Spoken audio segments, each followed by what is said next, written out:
Uh, Very good morning to all of you. I will start today's class.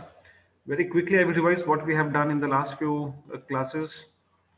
Yeah, this is where we had stopped last time. I remember uh, we have started with module 4 right now, in which we are studying arrays in PHP, how to declare them, how to initialize them, how to delete elements of an array, how to add elements to an array.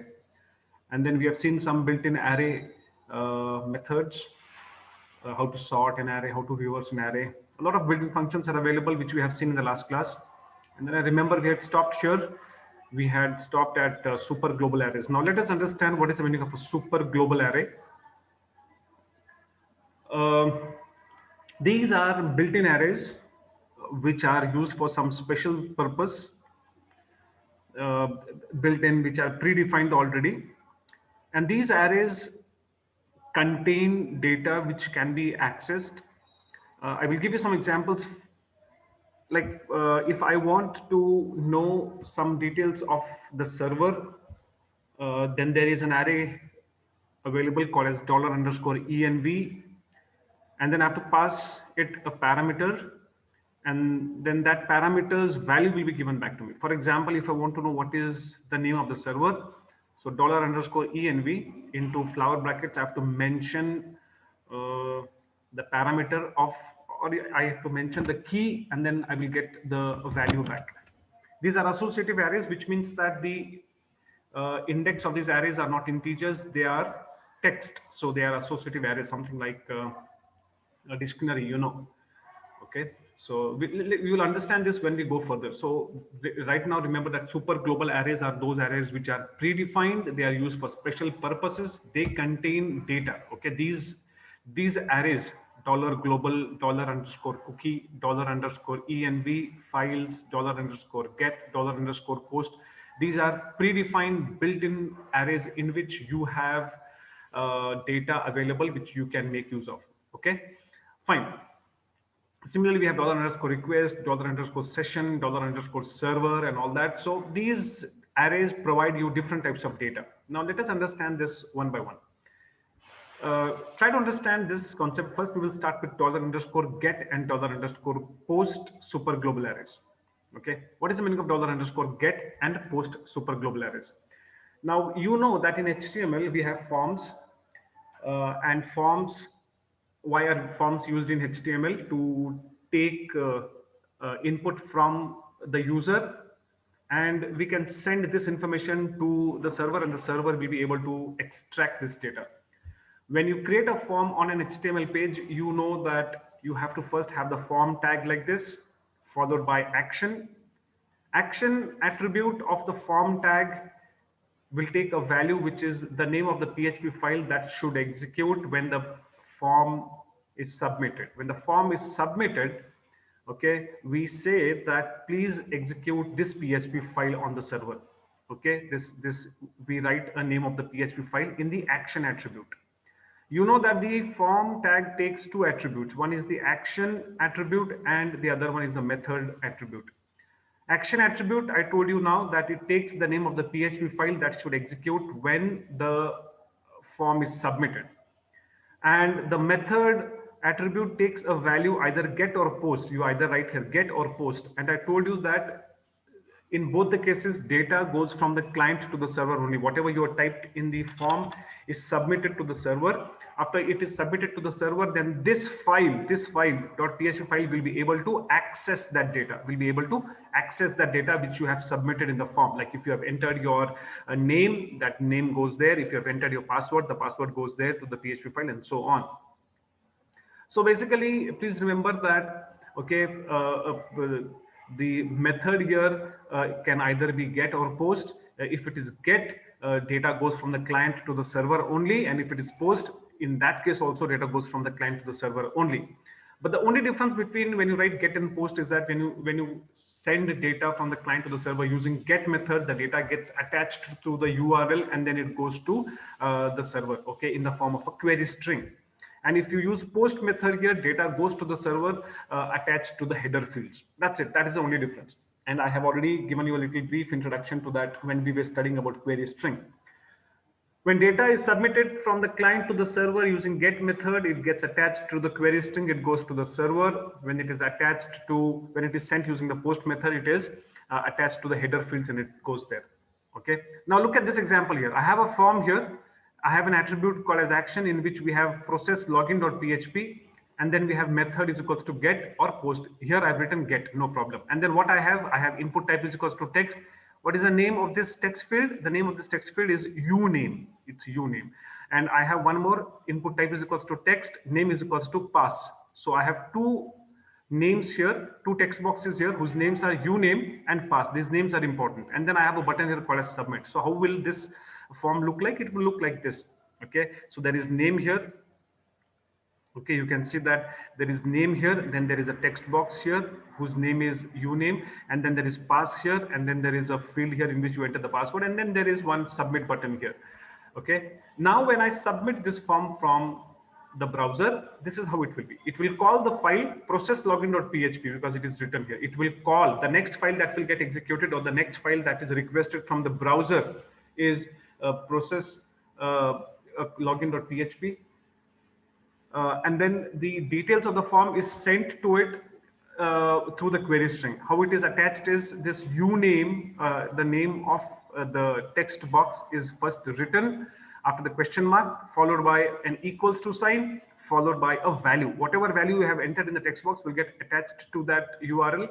And then there is an ampersand in between, and then you have something called as pass, PASS is equals to PW01. Okay, and the value is assigned to it, and then this is how your URL will be created. This is how your URL will be created. The name of the file, question mark, the name of the first text box, the value of the first text box, ampersand, the name of the second text box, the value of the second text box. Like this, if let us say there are many text boxes, all of them will be separated by ampersand, and it will go to the server, and it will go to the server. Please remember that. And then which file gets executed? Process login.php.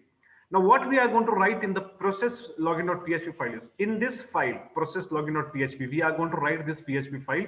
And in this file, we are going to extract these two things, uname and password. I'm going to extract these two things, uname and password. To extract these two things, okay, this and this, to extract these two things in my PHP file, I make use of super global array, that is $_get. If I say $_get into square brackets, write down the name of the key, which is uname, and then what will it display is, it will display Ricardo, because $get of uname, it has stored the value that you have typed in this text box. So it is nothing but Ricardo.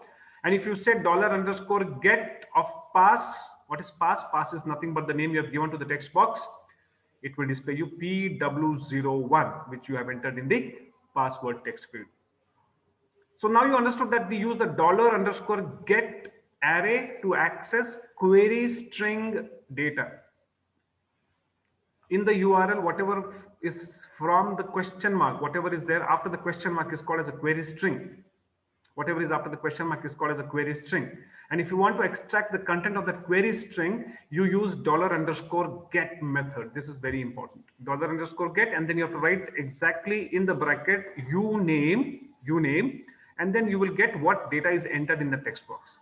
If you say $_get pass, because pass is the name I've given to the second text box, it will be PW01, and so on. This is how it will be. Okay. Fine then. Similarly, if I have a form in which I have written here, instead of get, I have written post. If let us say my form, I've written it like this: form action is equals to process login.php, method is equals to post. If I've written method is equals to post, and then I have two text boxes like this, and I have a submit button. If this is post here, how do I extract that in my PHP? I simply write $_post, POST. I just replace this get with post, and everything else will remain the same. That's it. This is the only difference. Okay.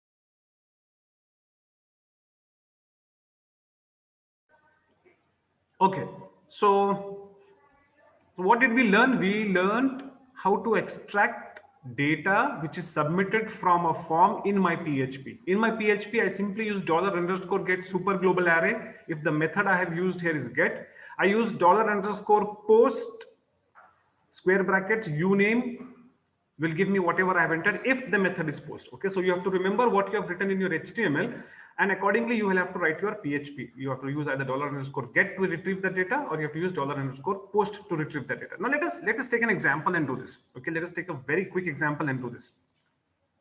I'm going to write a program now. Just follow what I'm writing.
Okay, so this is a very simple HTML page. As you can see, we have HTML tag, then the body tag, then there is a small form here. Very simple form is there. I have two text fields, name and age. And what are the names of these text boxes? Uname and age.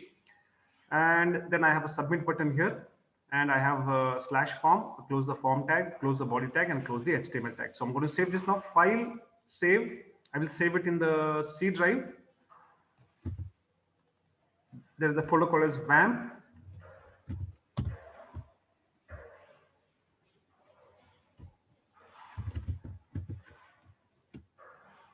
I'm going to create a folder here inside www called as mod4. This is for module 4. And in this, I'm going to store this. Okay, so the name of the folder is mod4. Please remember that.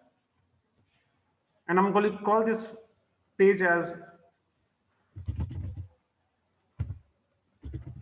I'm going to call it as fpage, form page, fpage.html. I'm going to call it as fpage.html. So I saved it.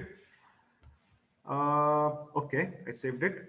Now I'm saying that after this submit button is clicked, which file to run? Test.php. So now I have to write this test.php. So I'm going to file, new file, and I'm going to write my test.php file.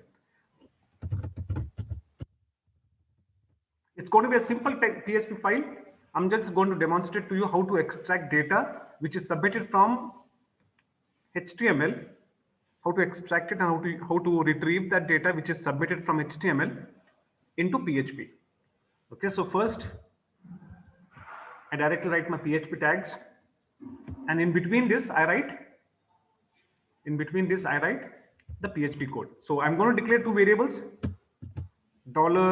$name is equals to $_get. I want to retrieve the data that is submitted to this PHP page from this HTML page. I'm going to call test.php. What is the name of the text box? It is uname. So I'll copy that and say $_get fluff. So this is how I retrieve. This is how I retrieve uname. It comes into $name. Now it comes into $name.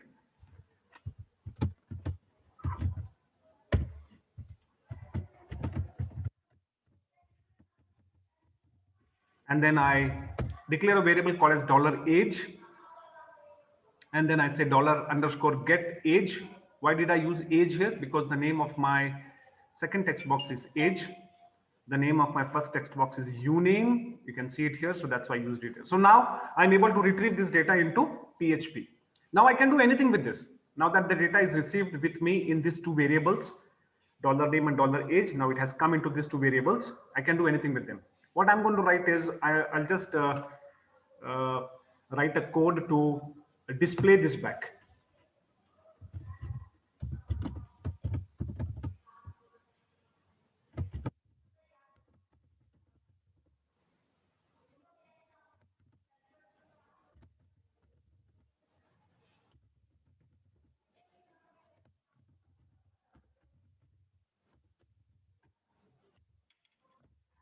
Simple display it is.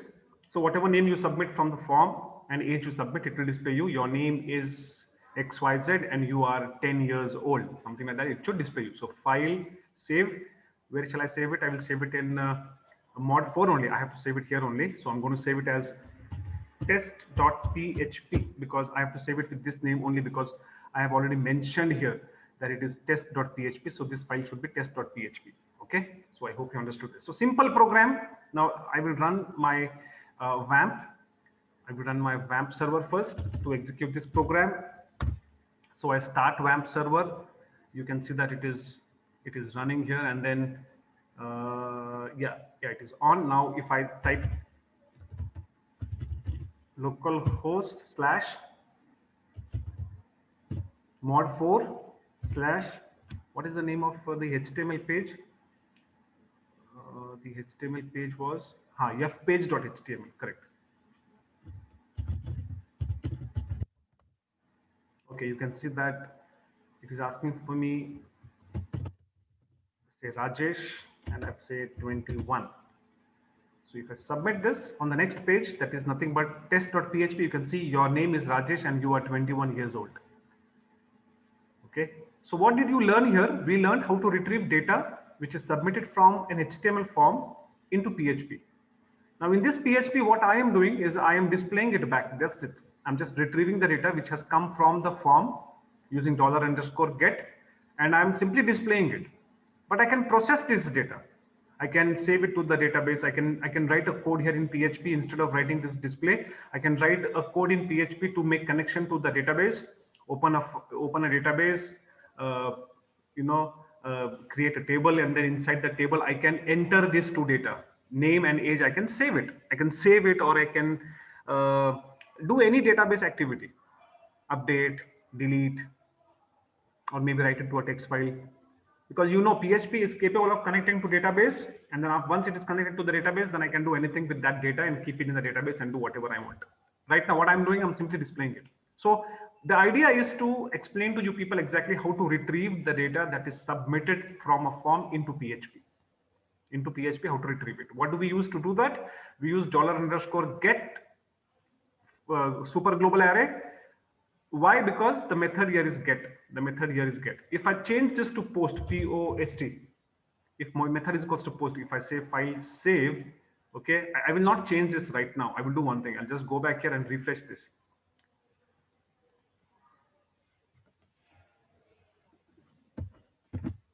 So I refreshed that page. So you can see that it displays you an error. Why is it displaying you an error? Is because the method in HTML you have used is post, and in PHP you're trying to use $_get. That's why you have to change this get to post.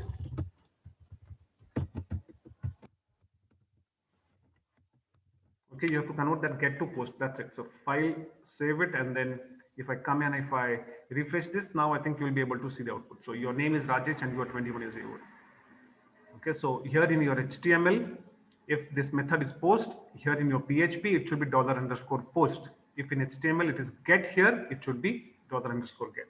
One difference that you must have observed is that previously, when the method was get, okay, I'll just change it to get. I saved it, and then here I'll change it to get. I saved it. I refreshed this, and then Rajesh 21 submit.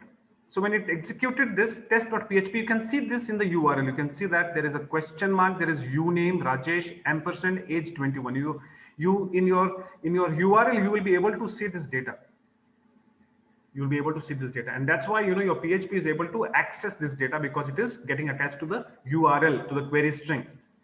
But now you see, if I refresh this, the same thing will come, no problem. Now, if I go to this, if I change this to post, and here I have to do this, I saved it. Here, if I come, I refresh this. Now, if I say Rajesh, now remember the method is post. I submit this. In the next page, you will see Rajesh and 21, but here in the URL, you will not see that question mark and all that. So when the method is post, your data is getting attached to the header fields. Inside it is. You will not be able to see that. But when the method is get, it gets attached to the URL in the form of a query string. And that's why you will be able to see it here in the address bar of the browser. So, with all this, I hope you understood exactly what are super global arrays. I have explained to you only two super global arrays, that is $_get and $_post. Similarly, we have other super global arrays like $_cookies, $_file. Then we have $_request. Then we have $_session.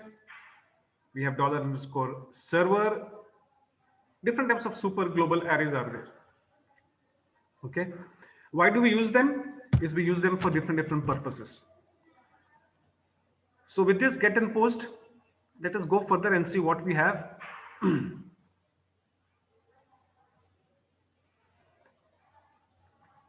Yeah, now this small example here is to check, to determine if any data is sent. From the form, if any data is sent or no, if you want to check that, then this is the strategy that we have to apply. We have a form here, and in the form you can see I have method is equals to post now. I have two text boxes. Name is equals to uname, pass, and there is one more text box whose name is equals to pass. Okay, and what we have here is a form, and I want to check whether there is something in the data or no. So if I want to check that, I can make use of $_request. I can make use of $_request. Okay, so yeah, I think by now you have understood why do we use $_post and $_get. So in the first example, you saw that the method was get, so that's why it was $_get. Now it is post, so it is $_post to retrieve the data. So these examples are for that. Now the next thing is where do we use $_server? Where do we use this $_server? The $_server super global array is used for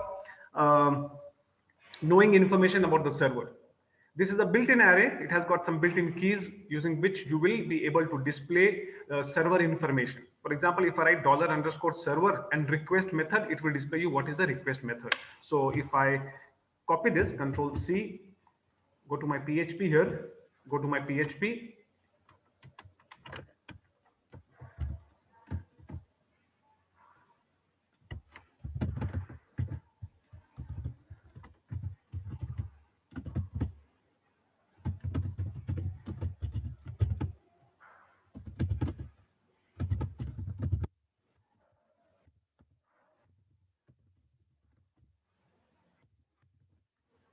So you can see that I have